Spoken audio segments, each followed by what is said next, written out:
ही यज्ञ बन जाएगा। आपका जीवन यज्ञ बन जाएगा। अशास्त्रीय जीवन जिएंगे तो भले ही घी तिल जो भोगते छोड़ते चले जाओ आग में, वो भी यज्ञ नहीं होगा। तो आपको प्रसन्न करने के लिए आसक्ति का त्याग करते हैं, आपको प्रसन्न करने के लिए जप करते हैं, आपको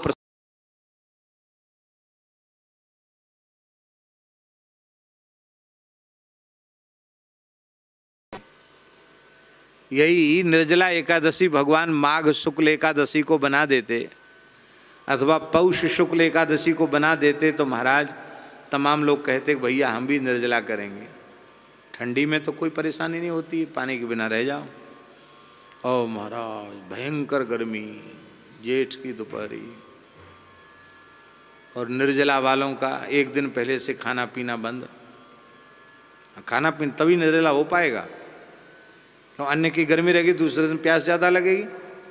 दसवीं को एक समय पाओ, गंगा दशहरा को, फिर निर्जला एकादशी, संध्या से सूर्यास्त के बाद जल लेना बंद कर दो। रात में जल नहीं लेना, सवेरे जल नहीं लेना, दिन भर जल नहीं लेना, फिर रात भर जल नहीं लेना। इसके बाद द्वादशी को फिर किसी वैष्णव को, ब्राह्मण को, साधु को बढ़िया सुंदर सुमिष्ट गंगा जल का शरबत पिला करके ठाकुर जी को भोग लगा के ठंडाई पिलाओ। इसके बाद फिर पारण करो, चरणामृत लेकर, भगवत चरणामृत लेकर पारण करो। तो कठिनाई होती कि नहीं होती?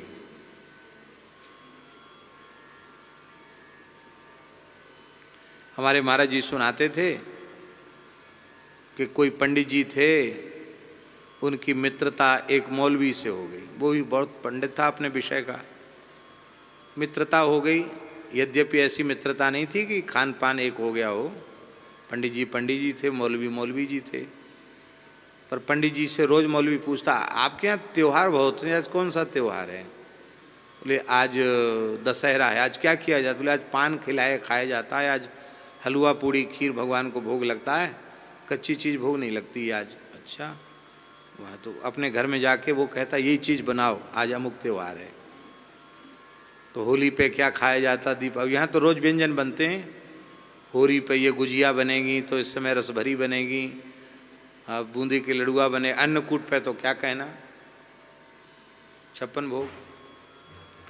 अरे बोले भाई गजब है, तुम्हारे हिंदुओं में जब देखो तब बढ़िया बढ़िया चीज़ खाते हैं त्यौहार के नाम पे। वाह! तो पंडित जी एक दिन पहले बता देते हो कल क्या है? कल बोले निर्जला एकादशी। क्या कल क्या चीज़ खाई जाती? बोले कल तो पानी भी नहीं पिया जाता। बोले तो हम लोग भी करते हैं रोज़ा, दिन में पानी नहीं पीते, लेकिन सवेरे 4 बजे बढ़िया भोजन कर लेते हैं।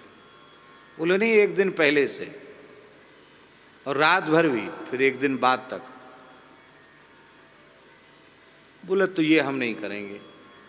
अरे बोले तो बहुत भारी पाप होगा आपको, आपने साल भर तक किया, ये नहीं करोगे? ये कर लो भाई, साल भर आपने सब व्यंजन बना बना के खाए, तो ये त्योहार क्यों छोड़ोगे? आप ये भी कर लो।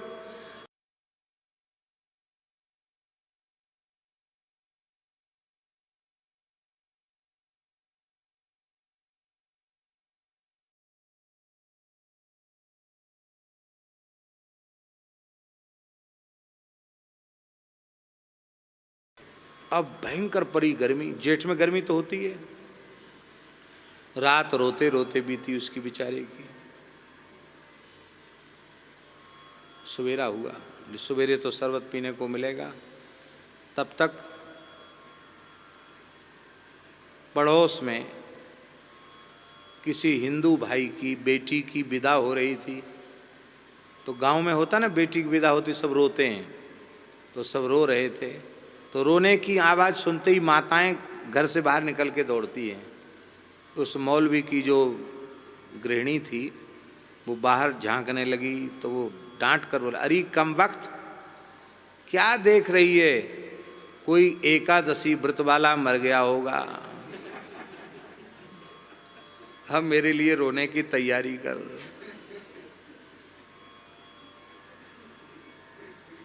तो अब देखो, साल भर पानी पियो और एक दिन पानी ना पियो तो भोग का, पानी का त्याग के उसमें क्लेश हुआ ना, उसी का नाम है तप।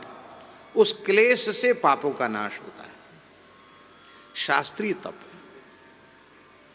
राम जी अयोध्या सकुशल लौट के आवे, 14 वर्ष तक अयोध्यावासी व्रत करते हैं, तप करते हैं, जप करते हैं, राम जी सकुशल लौट के आवे।